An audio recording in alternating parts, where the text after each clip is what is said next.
madaxweynaha jamhuuriyadda Soomaaliland mudane Axmed Maxamed Maxamuud Silaayo oo socdaal ku jooga dalka Ingiriiska ayaa waxa uu kulan balaaran la yeeshay beesha Soomaaliland ee dalkaasi ku dhaqan Maxamed Xuseen Cali ayaa warkan ka diyaariyay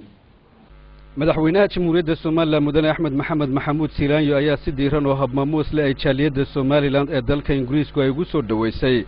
xaflad balaaran oo lagu qabtay magaalada London ee waddanka Ingiriiska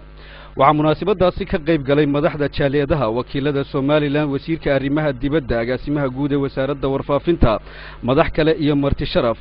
heesta calanka Soomaaliland ayaa bilow iyo furitaanba u ahayd xafladaasi madaxweynaha jamhuuriyadda Soomaaliland mudane Axmed Maxamed Maxamuud Silaayo hadal uu u jeediyay jaaliyadda Soomaaliland ee kulankaasi isugu yimid ayaa waxa uu ugu horeyn uga mahad celiyay sidii diiranayd ay ugu soo dhaweeyeen dalkaasi waxaana uu xusay ujeedada iyo hadafka socdaalkiisa iyo qorshahooda kulanada ay yeelan doonaan muddada ay joogaan xafladan sharafta iyo qiimaha leh lagu marti qaaday aad iyo aad baanu idinka mahad celinaynaa soo dhaweynta iyo sida qiimaha iyo qaahara noogu soo shirteen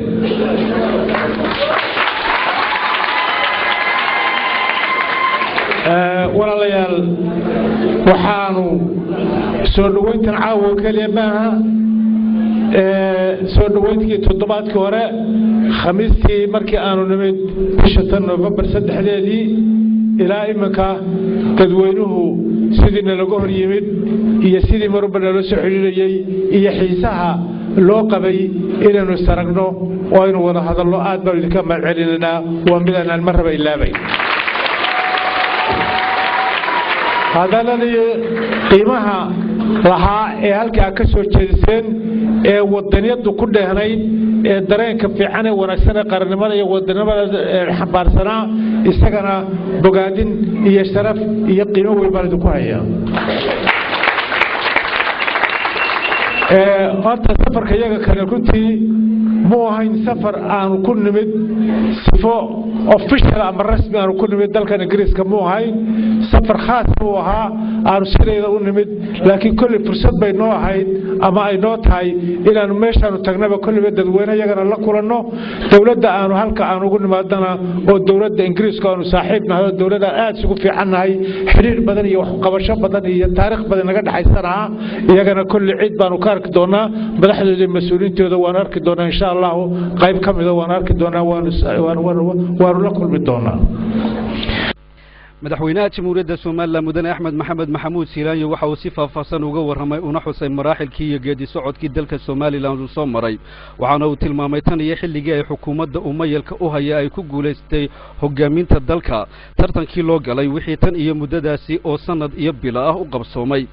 gaar ahaan dhinacyada xoojinta nabadgelyada wax ka qabadka iyo kor u qaadida tayada iyo tamarta adeegyada kala duwan ee bulshada sida waxbarashada caafimaadka biyaha iyo dhinacyada kale ee aasaasiga u ah horumarka bulshada isagoo xusay muhiimadda ay siiyeen xoojinta kaabayaasha dhaqaalaha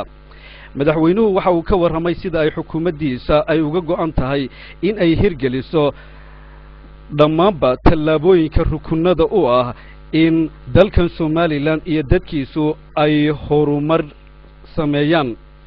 waxa uu guud ahaanba madaxweynuhu ka warramay wixii tallaabooyin ah ee xukuumaddu qaaday iyo guulihii laga gaadhay dibad iyo gudaba iyo qorshayaasha mustaqbalka dhow iyo ka fogba madaxweynuhu waxa uu xusay doorka ay qurbajooga Soomaaliland ay kaga jiraan dhismaha iyo horumarka dalka oo la'aantood aan wax badan hirgaleen iyo sida ay lama huraanka u tahay in ay sii xoojiyaan iyaga oo isku duuban iskana jiraan wixii kala dhantaalaya midnimada iyo wadajirka ummadda Soomaaliland